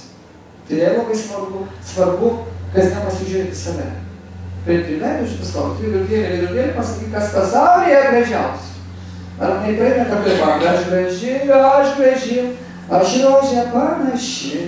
Taip, kaip man tam. Rožė graži, ne? Tai man tai rožė. Tai gali kartuoti. Ir tai atsigaus. Šitą pasiteks, pakankamai graži. Tai čia liečia kelnes. Toliau. Kas moteriai trukdo laimingai? Būt laimingai, jinai gali to suprasti, nesuprasti. Šukuosena. Jeigu yra nemoteriška šukuosena. Aišku, geriausiai, kai pas moterį yra ilgi plaukai. Bet jeigu nėra trumpų, nesvarbu, kokie plaukai yra, svarbu, kad yra. Gali trumpesni būti, tačiau jie turi būti tvarkingi. Tvarkingi tai reiškia nesuvelti kažkokie tai, žinot, ne pusė skusta, ne ten tos baisios spalvos, ten pusė žalių, pusė geltonų dažyta, kažkas iškreipyta, kas sujaukia juos mąstyseną. Nes plaukai labai svarbu dėl mąstymo. Kokie plaukai, tokios ir mintis. Kuo tvarkingesni plaukai, jeigu jie supinti į kasą arba susukti į kodą, reiškia to moteris konkretesnė, tvarkingesnė ir ramesnė. Nes plaukai tai yra antenos mintis mūsų šeina. Jeigu mano tokia šukuosena, tai aš to daryti, kur reikia, ką daryti, va taip va. Ir atstovau. Matot? Bet jeigu tvarkinga šukuosena, reiškia viskas tekės ramiai. Tai va čia labai svarbu, nuo šukuosių. Dar, aišku, kas prie šukuosinos prisiklitina, tai jeigu moteris, reiškia, bado savo veidą, ten veidą visokius auskarus kažkur į lūpą jausiai, jausiai dabar tai jau ten ir veidą, bet perdurė kažkur antakius, žandus, širdą, kažkur viskas, reiškia. Ir ar vyras veidą, tai ten yra daug pas žmogų problemų psichologinių. Jis negali išeiti į žmonės, kažkur kalbėti ar kažką sakyti. Tam žmogui, reiškia, labai neramu, jis kol neprisibado, jis negali net kalbėti. Kai prisibado, sako, labą dieną. Ištraukite, jis nebegalės pasakyti labą dieną. Viskas.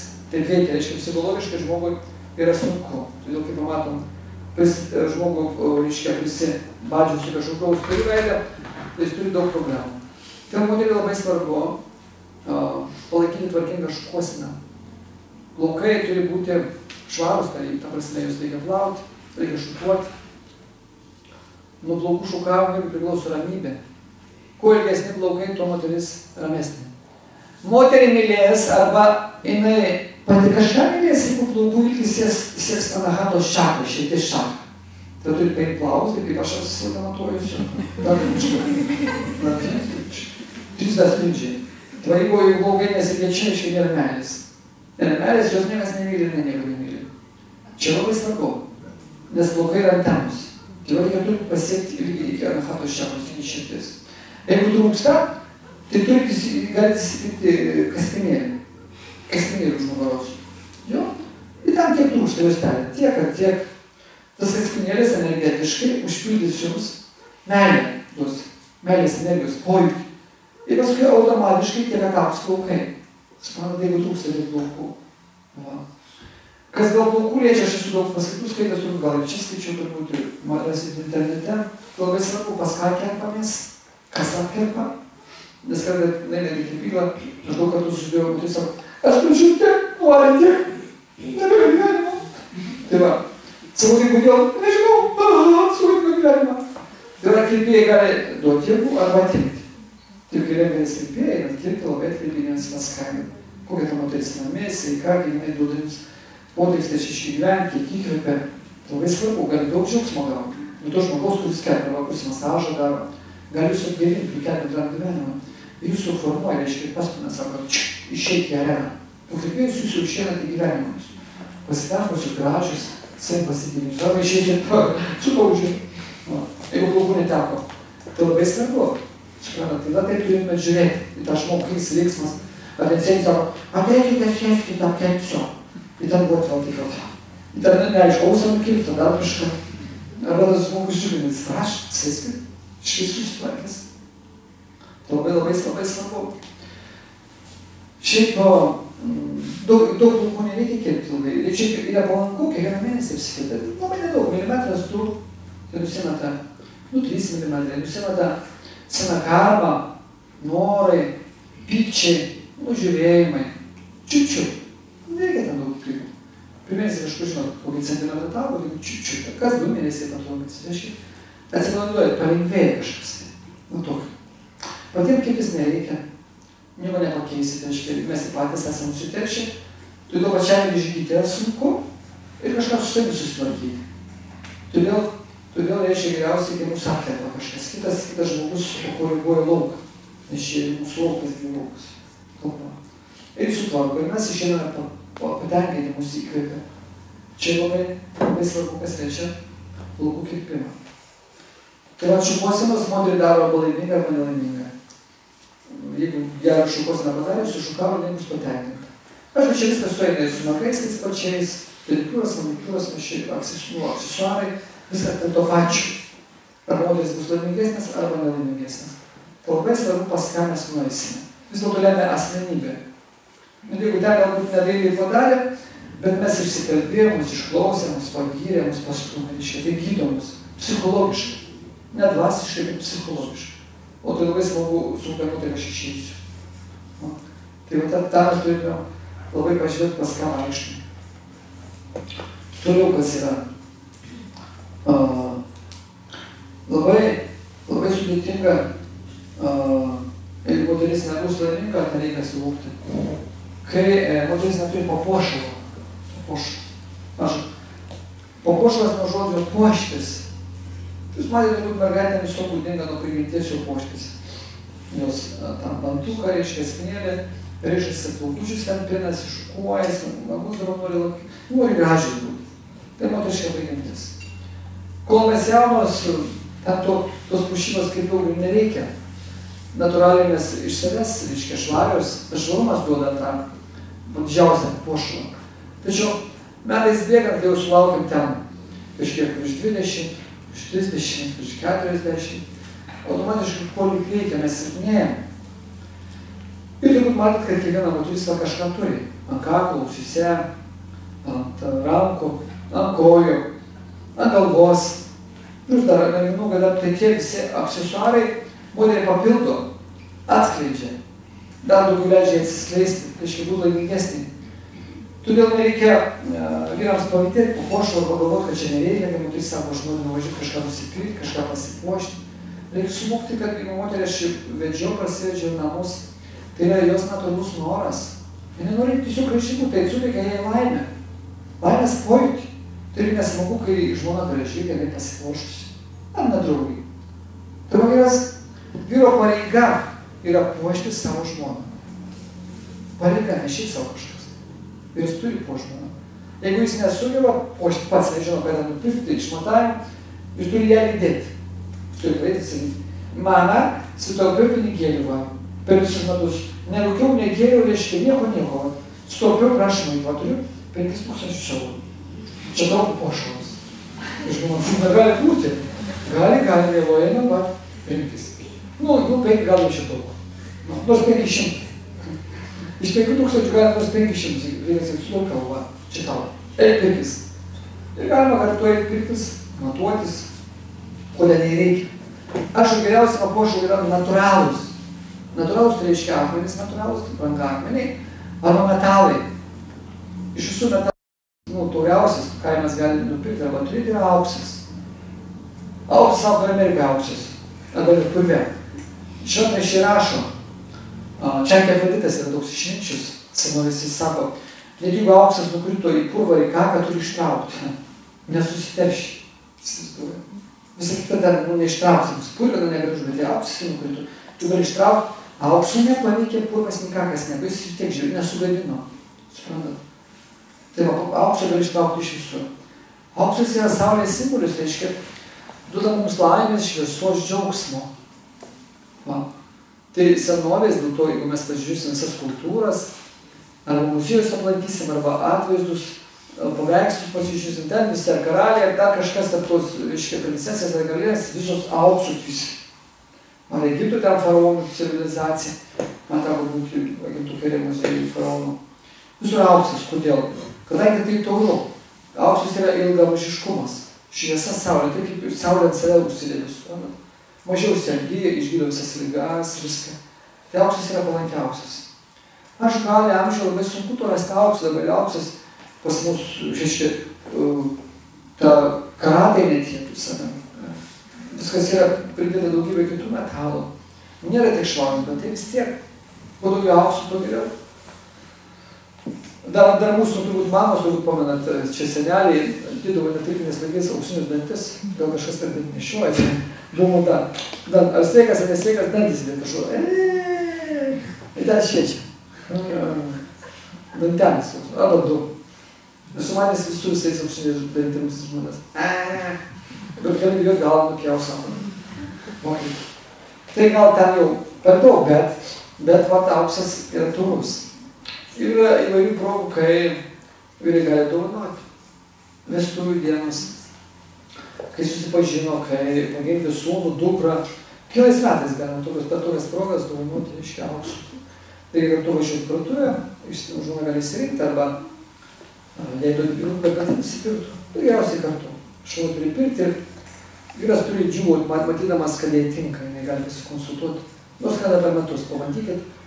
Ir jeigu taip kokią 10 metų, jūs duodat žmonėmis 10 žydų. Tai jau mažai, čia visai nedaug. Reiškia, pavasarį žiedą, rudenį auskarus.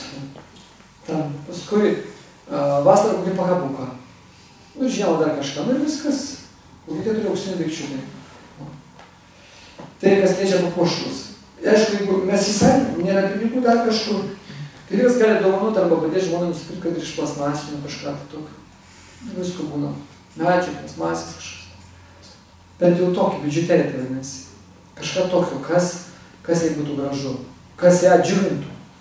Nes tų džiaugsmų nėra taip daug mūsų gyvenime. Todėl, jeigu mylimas žmogus pradžiuginamas, tai ir mums laimingiau. Reiškia, jinai bus ramesnė, patenkinta, džiaugsis saviem, kažką sutvarkys, padės. Ilgiau gyvens, sveikesnė bus. Tavo vyras tą turi supras, nepavydėti, kad per kiek sėdi prie veidrodžio. Vyras iš jūsų neturi skaičiuoti laiko, kiek moteris sėdi prie veidrodžio.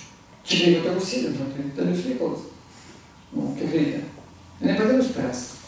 Tačiau turbūt žinot, kad prie veidrodžio daugiau kaip 8 minutės negalima sėdėti. Jeigu mes sėdėme daugiau kaip 8 minutės prie veidrodžio, taip pat sėdė. Aš gražiai, aš ir visai kažką panašiai. Tai veidrodis pradeda siūlyti energiją. Iš jūsų pradeda prarasti energiją. Veidrodis pasidaro vampyras. Reiškia, aš užsitabau laiką bėgant prie veidrodžio, ant telefonų. Aš nusprendžiu, nežiūrės. Jeigu susitraukia, vėl gali žiūrėti. Aš jau nutraukėt kontaktą ir vėliau gali žiūrėti. Aš šitau. Ten pabalam tikrai nesėdė. Bet įdėmiai su veidrodžiu kontaktuoti taip 8 minutės. Paskui veidrodis jau perima, jūs pradeda valdyti. Veidrodis iš yra tokia būtybė, reiškia, kuri viską fiksuoja, kas vyksta toje aplinkoje, nieko nepraleidžia taip savo pro šalį. Jis daugiau negu kamerą nufilmuoja. Absoliučiai visko. Jūs galime ateiti po 20-30 metų, koks žmogus naudojas, ir galime pasižiūrėti, ką jis ten veikia, kas ten buvo, kokie įvykiai užfiksuoja. Viską absoliučiai. Tai va taip, su veidrodžiu irgi juokauti negalime. Miegamajam turbūt žinote, kad geriau nebūtų veidrodžių. Štai jūs miegate, tai suvaidinsis, sapnuosis, mirusiai ateina, vaikams gali būti baisu. Bet jūs geriausiai koridoriui, kur įeinate nusirengti, viršutinius rūbus paliekant. Jeigu kambarį yra, tai reikia, spintui gali būti uždaromas dar kažkas, kad jis nebūtų atvirai. Toliau, kas moterims trukdo būti laimingoms. Tai, kai moteris neprižiūri savo kūno, tai labai svarbu. Čia iš turbūt didžiausia problema, kokia tai gali būti pas moteris, tai kai moteris nepatenkintų savo kūno. Ką tai reiškia nepatenkintų savo kūno? Bendrai, čia yra didžiausios problemos. Man kiek teko skaityti arba tyrinėti, sociologai sako, pagal apklausas, pagal tyrinėjimus, net 40 pasaulio šalių buvo daryti tyrimai, kad 98 moteris iš 100 reiškia, sako, kad aš nepatenkintas savo išvaizdą. 2 moteris iš 100 sako, aš normali. Visom kitom kažko trūksta. Tai reiškia, trūksta galveliai. Kažko. Nes šiaip, jeigu vyrai žiūri, jiems vis tiek kiekvienas vyras atranda savo patinkančią moterį. Nėra taip, kad moteris kažkam nepatiktų. Vienam nepatinka, jinai vis tiek kažkam patinka. Vis tiek galima tą antrą pusę surasti. Antrą pusę irgi visada siunčia signalą, aš tavęs ieškau. Jums tik reikia atšaukti, aš esu. Aš tavęs ieškau. Labas. Viską eina nuomonę. Visada kažkas susiieško. Tai kartais nematot, kartais prasilenkėt, kartais buvo ne mano žąsinas, ne kažkas tai. Bet visada yra tas žmogus. Nors jūsų ir daugiau yra. Mano gamta taip sudėliojo, ir moterių daugiau yra. Užtat rytų šalyse mums kartais kyla įtarimai ten, indusai arba arabai, ten žinot turbūt, kad galima buvo anksčiau ir dabar vyrui turėti 4 žmonas. Mums tai keista, atrodo iškrypėliai, žinot, mūsų vakarų pasaulio civilizacija arba mūsų suvokimas toksai, kad mums atrodo, vyras susiguldo 4 žmonas ir guli. Pats vidurį, makt ir guli tam. Tai visai kitaip reiškia. Tai buvo senovės paplotys, nes moterių visada buvo daugiau. Vyrai žūdavo karuose, vyrai būdavo šventikai. Todėl moterių visais amžiais, per milijardus, milijonus metų moterių buvo daugiau. Bet kaip aš sakiau, reiškia, senovės civilizacijų žinojo, kad kiekvieną moterį turi kažkas globoti. Todėl kiekvienas vyras, reiškia, paimdavo po 4 žmonas. Kad anksčiau nei vienos moters laisvos nebūdavo. Jas paimdavo. Brolis žūsta, reiškia, brolis mano žūsta, aš prasivedu jo žmoną. Ir taip visus moteris būdavo suimtos, jas globodavo vyrai. Nes moteriai būti be vyrų, reiškia, būti be nieko. Tas Jakovas ir vaikšto mišką. Kur vyras, kur vyras? Kur eiti, kur nereikia, nežinau, kur eiti. Kai vyro nėra, tai nežinai, kur eiti. Eiti namus, parytę nieko nėra. Tai taip yra, tai moteriai turi ginti vyras. Dėl to, kai vyro nėra, gyvenime labai sunku. Labai sunku išgyventi, nėra ko ką pasidaryti savo džiaugsmu, savo nuoskaudom, savo svajonėm. O jūs negali pražydėti, labai sunku. Mūsų vakarų civilizacija kitaip, reiškia, žiūrime, mes išnaudojame moteris. Mes nesuprantame, kad ant moters pečių yra viskas. Gyvybė pagaliau, gyvybė. Moteriškumas, reiškia, viskas. Ką gali motina duoti, tai tik motina gali duoti vaikus kėlti, visą tą užauginti. Nieko. Svarbiausia mūsų gyvenime kaip mama. Nes jie reikėjo patirti daug kančių, kol mus pagimdė, kol davė pieną, kol augino, kol ten, nežinau, kol maudė, kol šluostė, kol maitino. Čia daug, čia beprotybė, čia labai sunku, čia didelė askezė. Jokie vyrai beveik negali vaikų užauginti, moteris užaugina. Tai va ir tas, grįžtu prie kūno, kad mes nepatenkinti. Tačiau psichologiniai aspektai. Mums visada atrodo, kad mums kažko trūksta. Iš tikrųjų, nei vienai moteriai nieko netrūksta. Iš esmės, vis dėlto, ką mes žiūrėsime į tą grožį.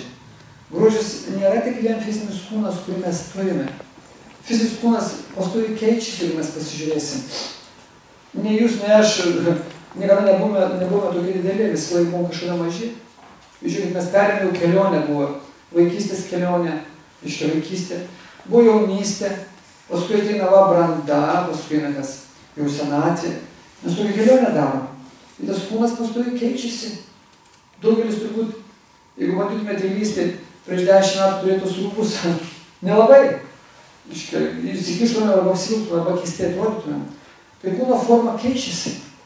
Bet ta kūno forma nereiškia, kad aš esu negražus. Žmogus turi dirbti tiesiog ties savo vidinėmis savybėmis. Ne ties išorė. Išorė kis. Atsiras akiniai, plaukai reiškia iškris, dantis kris, dar kažkas iš formos keis, kvapas, eisena, kalba, regėjimas, klausa, kas tik nori. Bet aš kaip vidui ten asmenybę išlieku. Tai dėl savo kūno ne tik reikia pergyventi. Kūną reikia prižiūrėti 3 aspektais. Fizinį kūną, šitą, ką mes jau turim, ką laikom savimi, nors mes čia ne mes. Aš tik pats esu įlindęs į šitą mechanizmą, čia yra robotas. Čia mano namas, kuriame aš gyvenu. Bet jis labai svarbus. Jeigu šitas robotas arba namas, kuriame aš gyvenu kaip siela, blogai atrodys arba blogai funkcionuos, aš būsiu nelaimingas. Todėl labai svarbu prižiūrėti tą kūną. Reikia žinoti, ką tas kūnas valgo. Tai mums labai svarbi mityba. Mes turėtume susižiūrėti, ką valgom per pusryčius, ką per pietus, ką vakare. Ką iš vis aš ten įkišu. Ką aš geriu. Ką aš dar į vidų dedu. Čia jeigu nori, kad kūnas fizinis būtų gražus, reikia galvoti, ką aš jį dedu. Mes turim mašinas, kiekvienas iš jūsų beveik atvažiavo, gal iš kažkas atėjo, bet šeimos nariai turi ten benzinas pilamas arba dizelinis kuras. Jeigu sumaišysi per žioplumą, nevažiuosi. Žinot, patys. Kitko neįpilsinant, nieko nevažiuosi. O iš šitą kūną įkišam viską. Ten viską. Ką ten maitinti, ką pirti gerti. Toliau, reikia žinoti, kada reikia su kūno grįžti į garažą. Ta prasme, kada jį pagulyti miegoti, kada išvažiuoti iš garažo. Tai jau ten valandos, reikia iki 10 metų miegoti ir iki 5:30 reikia pakelti tą kūną. Tada jis bus sveikas gražus. Toliau reikia žinoti, kad tą kūną reikia maudyti bent 2 kartus dienoje, ryte ir vakare, jeigu nori būti sveiki ir gražus. Todėl reikia žinoti toliau dantis valyti, nosį valyti, reiškia, kaip kaką valyti, viską reikia žinoti. O čia liečia tik tai fizinį kūną, kaip reikės, kokie rūpai, kokie jeigu turi švarus, kokie patogus, kad kvėpuotų organizmas, kad prakaitas išeitų, kad patektų oras. Čia svarbu, jeigu norim, kad mes būtumėm gražus. Reikia prie veidrodžio pagaliau atsisėsti, susišukuoti, pasižiūrėti, kaip aš atrodo. Iškai mes nespėjom dabar. Atsigalam ir viskas gerai bėgam.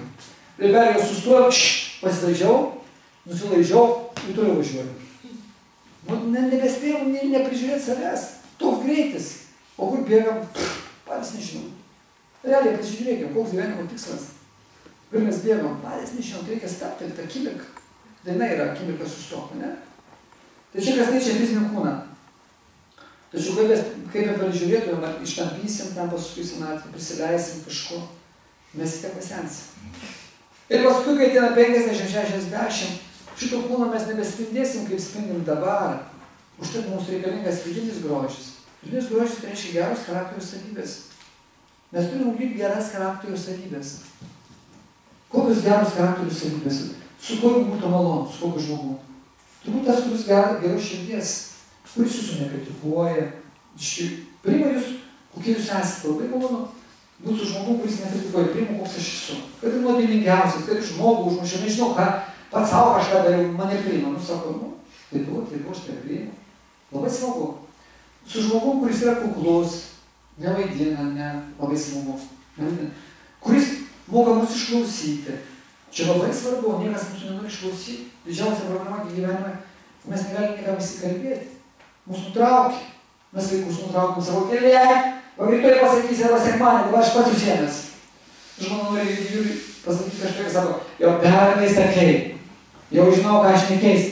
Nedega, bėga, dar kažkas. Čia tavo tą patį melodiją, naują sugalvo. Ir moteris, numirdėjau. Suprantat, tai mums labai smagu, kai randam kažkam išsakyti. Čia yra didžiausias savybė, išminčius, kas gali mus išklausyti, kai mes galim išsikalbėti. Jūs dabar turim pasitikėti to žmogų, galėdami sakyti. Viską reiškia. Tai va, nuoširdumas, kuklumas, užuojauta, jeigu pas žmogų yra teisingumas, atsakingumas, kai žmogus yra atsakingas, pažada ir vykdo, paprastumas, kai jis, nesiaukština, kad jis yra ar dar prezidentas, ar dar kažkas iški. Jis nesako, aš ten toks. Tai va, charakterio savybės. Kas dar atkaklumas, šiltumas, naivumas, pilna gerų savybių, švarumas. Tai tas charakterio savybės reikia ugdyti. Jeigu mes tas charakterio savybės ugdome, tai mes su kiekvienais metais tampame gražesni. Gražesni. Iškia, pas mus atsiras daug draugų, pas mumis norės visi draugauti, mus kvies, kad jiems. Tai mes turime dirbti su charakterio savybėmis, ne su išorėm. Išorėm savaime, suprantama, reikia prižiūrėti, bet charakterio savybės. Ir trečias kūnas yra dvasingumas. Iškia, fizinis kūnas numirs, šitas psichinis keliaus išgyvenimas iš gyvenimo, kol mes būsim čia žemėje. Jeigu mes kankinamės dabar, nesusitvarkysim su savo charakteriu, mes kankinsimės ir kitą gyvenimą. Nuo savęs mes niekur nepabėgsim, atsiminkit. Mes visada tokie, kokie esame. Jeigu numirsim, mes galvom, kad viskas dings. Niekas nebūna dings. Dingsta tik tas kūnas. Aš toliau savo keliauju, koks esu su savo charakteriu. Užtat gimsta mūsų vaikai, kaip pasižiūrėkit, jie jau turi charakterį. Žinot, pagal charakterį, kaip žmogus elgėsi, galima pasakyti, ko jis buvo praeitam gyvenime, koks jo charakteris smagu su tokiu vaiku ar nesmagu. Todėl vieni vaikai, pas man ateina daug paskaitų su vaikais, apčiai neatsėda, daug kitų pilna vaikų.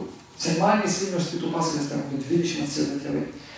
Viena 3 mama atsinešė, 3 vaikus atsėda. Tu matai, kokie vaikai reiškia tokios asmenybės. Tai asmenybė, vaikas jau yra asmenybė, toks lygė, jis jau asmenybė, jis toks ir bus.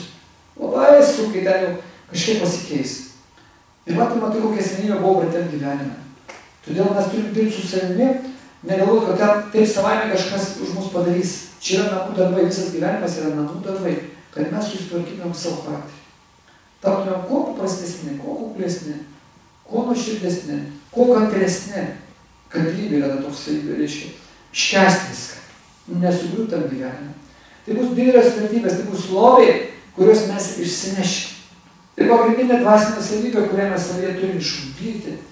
Visų gyvenimo užduotis tai išugdyti save meilę. Meilė. Kas yra meilė? Meilė tai priimti kiekvieną žmogų, koks jis yra. Meilė tai tarnauti kiekvienam žmogui, vienai gyvai būtybei, kurią tik sutinkame ir matome. O kas yra meilė? Meilė tai nėra bučiniai, meilė tai nėra meilės laiškai, meilė tai nėra žodžiai, myliu, patinki, dar kažkas, ne. Čia tik žodžiai. Įrodymas yra priimti kiekvieną žmogų ir kiekvienam žmogui daryti gerą. O kas yra meilė? Visa kita, tik tai oras, kuris orą galiu gadinti, negu tokių žodžių sakyti. O kaip yra? Tai daugiau mums gyvenime nieko nereikia. Mano kaip paprasta. Tai va čia kas keičia tą grožį. Tai kol moteris to nerealizuoja, kūnų bus nepatenkinta, reiškia charakterio savybėmis ir dvasinė pusė, jinai bus nelaiminga. Todėl vyras turi jai sudaryti visas sąlygas, kad jinai galėtų kūną prižiūrėti, kad būtų maloni erdvė, kurioje jinai gyvena, ir kad dvasinė pusė būtų irgi šeimoje realizuota. Tada moteris bus laiminga. Labai paprasta.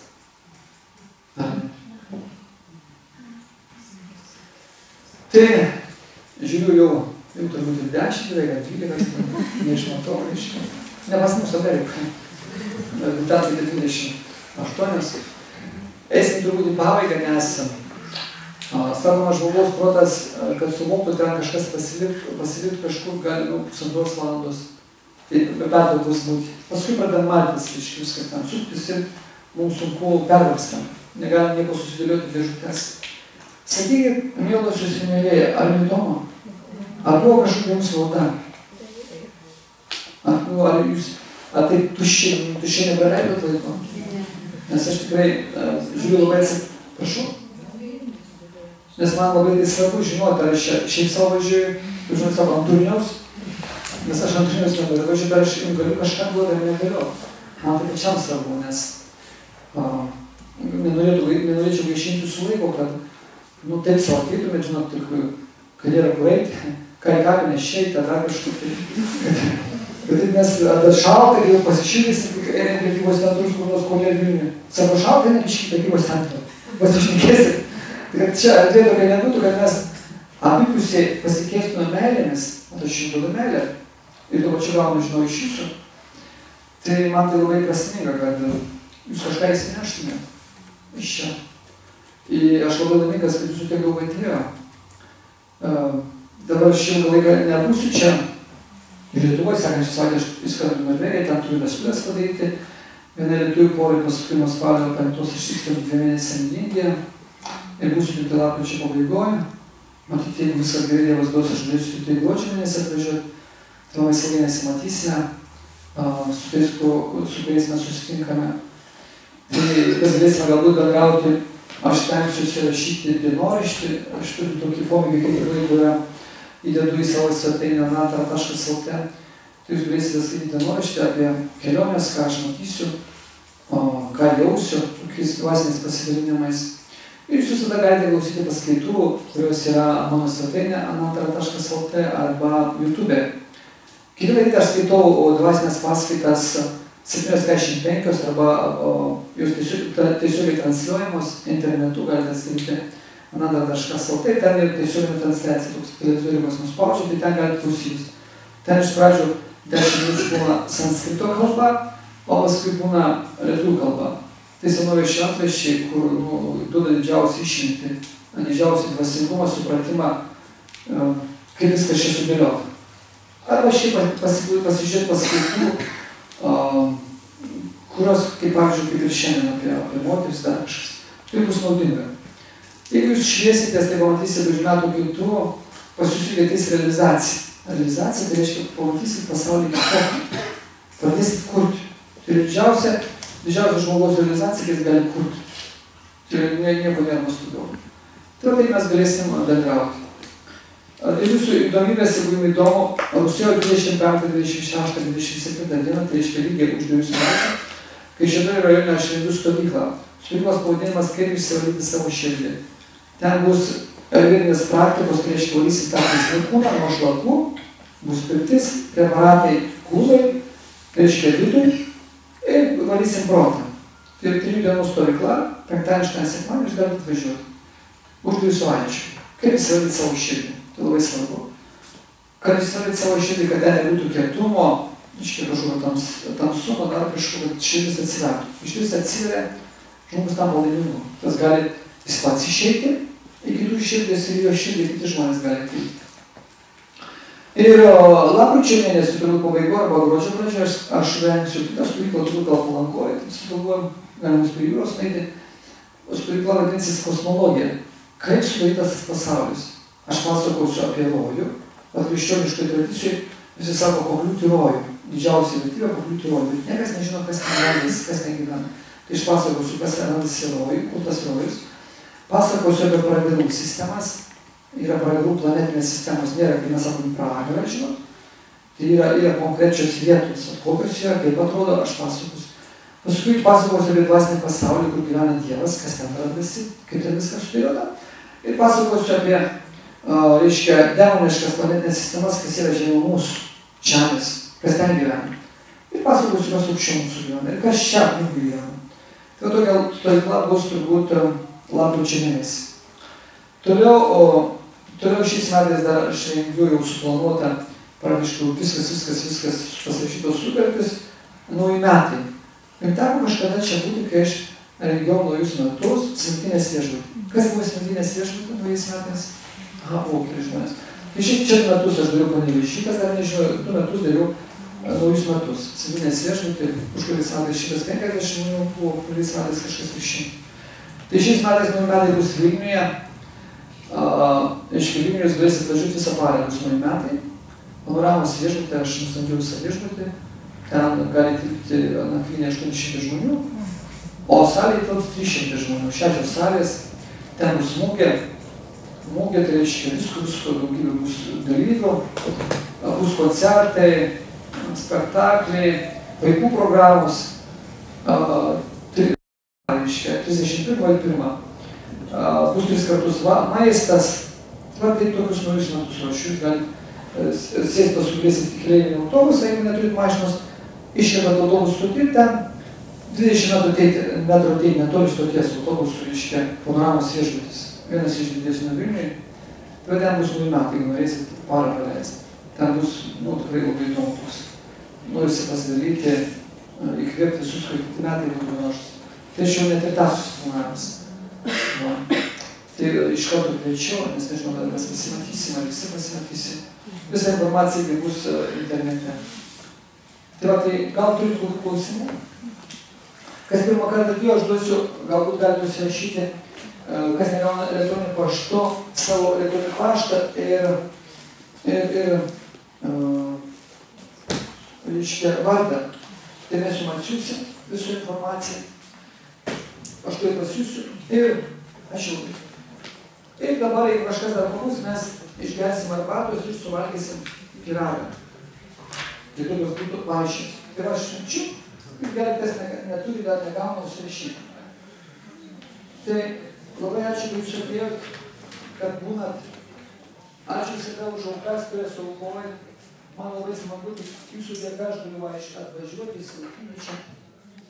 Tai mes dabar atsigersim arbatos ir suvalgysim pyragą. Kas galėtų padaryti pyrago? Prašau.